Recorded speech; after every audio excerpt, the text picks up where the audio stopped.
Le camp d'entraînement des Nordiques est maintenant terminé. Il s'est terminé de belle façon puisque le Canadien a été défait 2 fois par les Nordiques. Et on a commencé à effectuer des coupures en vue de déterminer la composition de l'équipe qui va commencer la saison régulière.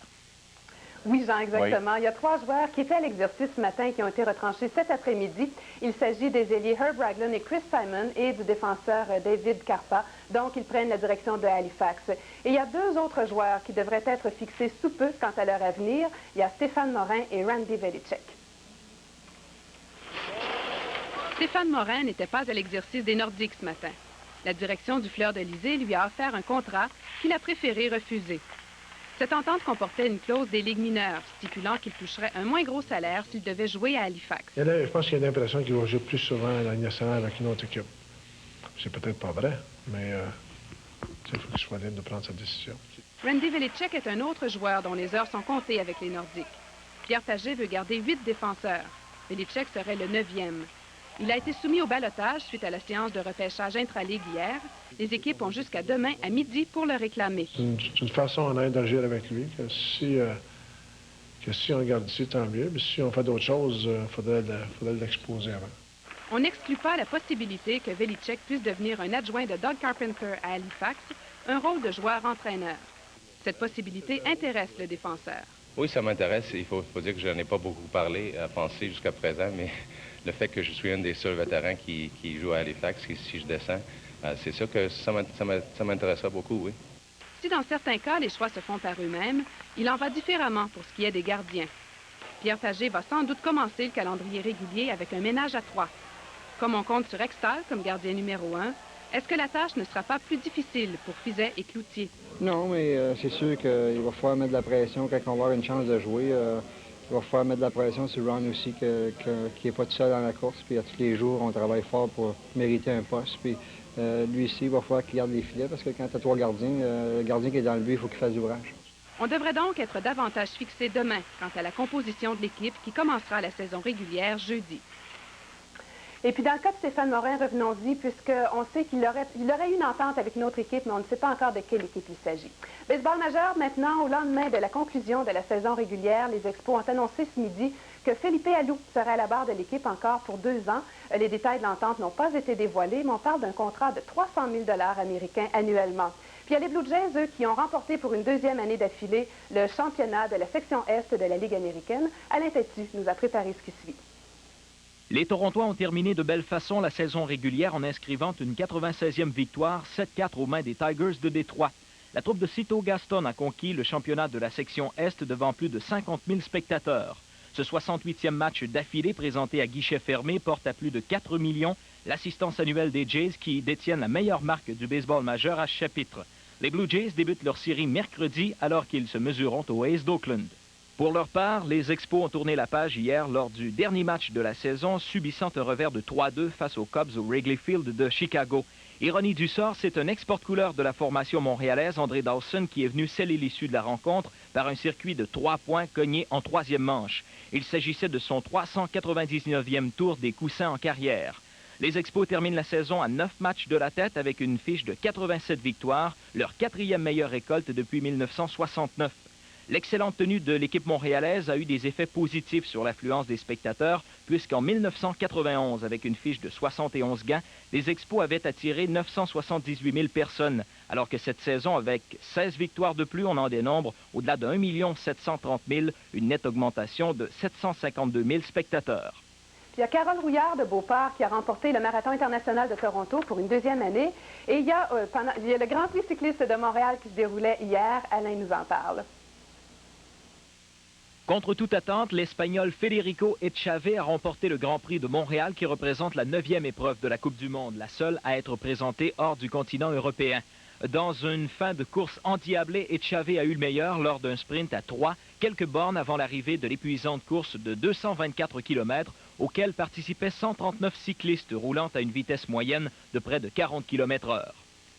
C'est une athlète de la région de Québec, Carole Rouillard de Beauport, qui a enlevé les honneurs du Marathon international de Toronto hier. Gagnante de l'épreuve pour une 2e année consécutive, la marathonienne s'est même permis de briser son propre record établi l'an dernier sur le parcours de la Ville-Reine. Elle a négocié les 42 km en 2h31 minutes et 33 centièmes, fracassant son précédent record par près de 4 minutes. De son côté, le Gallois Steve Jones a dominé l'épreuve masculine avec un chrono exceptionnel de 2h10 et 6 centièmes. Le Sherbrookeois André Vigé a pour sa part mérité une autre victoire chez les hommes en fauteuil roulant. Un reportage d'Alain Tétu. Voilà, Jean, ça complète les sports. Merci beaucoup, Daniel. Au revoir. Au revoir. À demain. À demain. Et puis, Lucie Bergeron, elle, est allée au cinéma au cours des derniers jours, est allée voir le film Le Dernier des Mohicans. On vous en parle après la pause.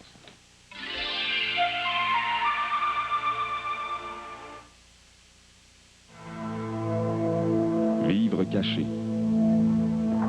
La misère n'a pas de visage. Réagissons.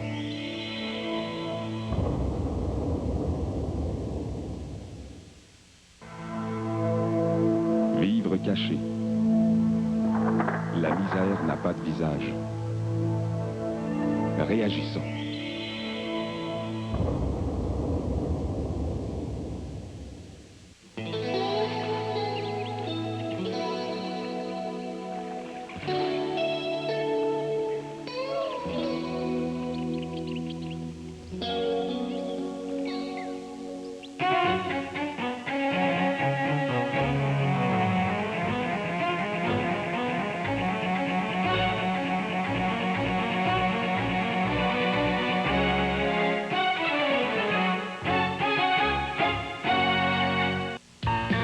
De retour à Parlons Goodyear. Ah, je suis très content, mesdames, messieurs, car aujourd'hui, nous consacrons toute l'émission aux mises au point Patigona.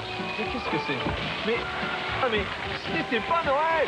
Non, Jean-Pierre, mais c'est le temps du grand solde de plus Goodyear. Venez profiter d'offres extraordinaires, mais hâtez-vous, l'hiver s'en vient.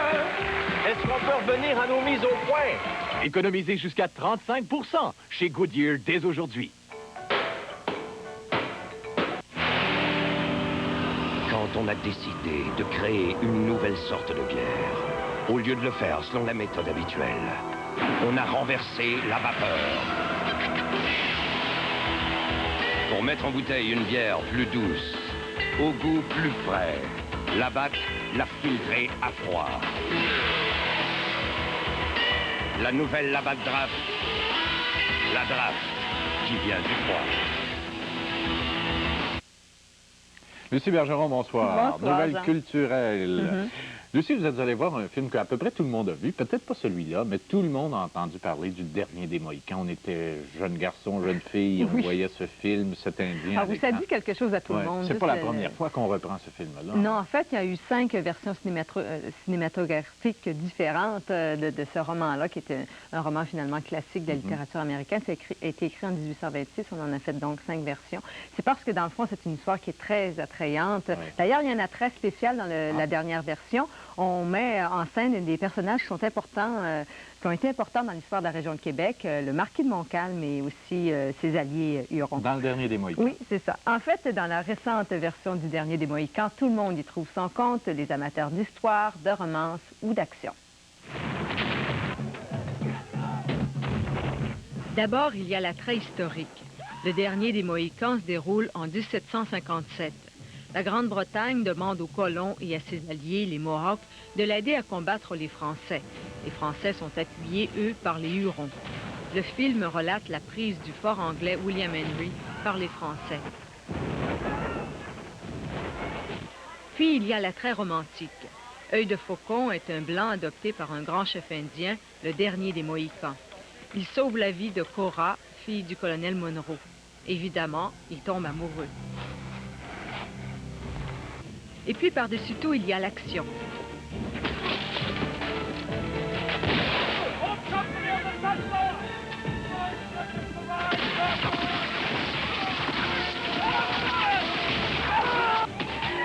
En plus, Le Dernier des Mohicans est un film tout à fait vraisemblable.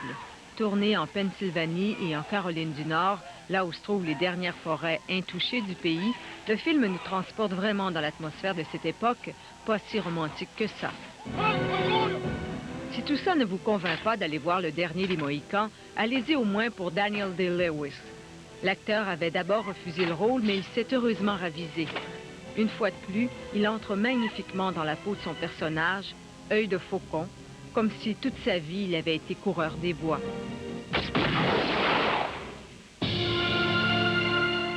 plus divertissant que Robe Noire et Il danse avec les loups, le dernier des Mohicans mérite bien la première place qu'il occupe au box-office américain. Présentement, il n'y a que la version française du dernier des Mohicans qui est présentée à Québec, mais le distributeur nous dit que la version originale anglaise s'en vient aussi.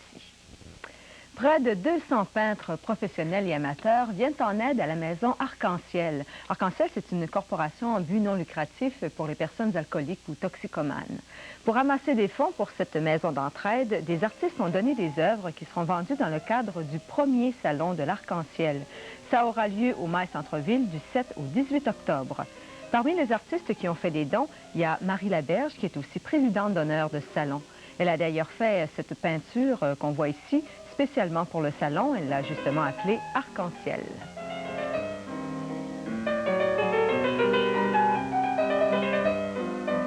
La troupe brésilienne Cisne Negro sera au Grand Théâtre de Québec ce soir. Il s'agit d'un premier spectacle au Canada en 15 ans d'existence pour cette compagnie de danse qui a fait ses premiers pas sur la scène internationale en Irlande en 1985. Depuis ce temps-là, il y a eu entre autres des spectacles à Londres et à New York.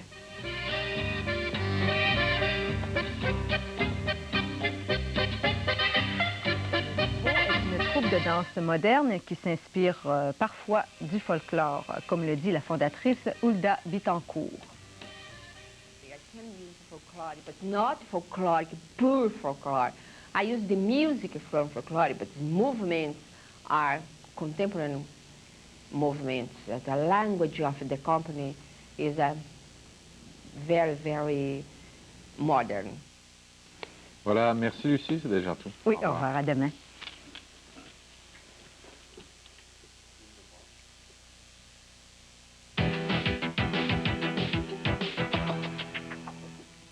Alors Alain, est-ce que ça va se réchauffer au cours des prochaines heures? On peut dire, Jean, que le beau temps s'amène sur le Québec lentement mais sûrement. Si on jette un coup d'œil sur la carte satellite, on aperçoit qu'une masse nuageuse est toujours présente sur l'ensemble du Québec, mais qu'une crête de haute pression s'amène de l'Ontario, ce qui nous permettra d'obtenir 2 journées de beau temps. Alors si on regarde la situation plus précisément pour le Québec, la Beauce, le Saguenay-Lac-Saint-Jean et Charlevoix, on aura un dégagement qui s'effectuera tard en soirée. Demain, du temps ensoleillé, des passages nuageux. Les températures se rapprocheront des normales de saison avec -2 comme minimum et 10 comme maximum pour Québec, Charlevoix et Lac-Saint-Jean. En Beauce, on prévoit un minimum de -1 et 12 pour le maximum. Et un aperçu pour mercredi du soleil et des passages nuageux et aussi un réchauffement des températures. On se transporte cette fois sur le Bas-Saint-Laurent, la Gaspésie, Côte-Nord et la Basse-Côte-Nord, des passages nuageux pour ce soir et cette nuit. Demain, toutes ces régions connaîtront du temps ensoleillé avec des passages nuageux. Pour ce qui est des températures, la situation est sensiblement la même pour la plupart des régions. Dans le Bas-Saint-Laurent, minimum -2 et un maximum de 10.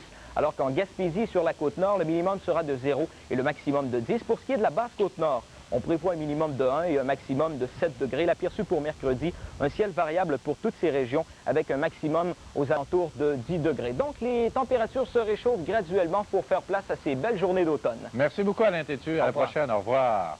Eh bien, à 22 h, c'est le téléjournal suivi comme à tous les jours du Point. Ici Jean Martin. Au revoir. À la prochaine.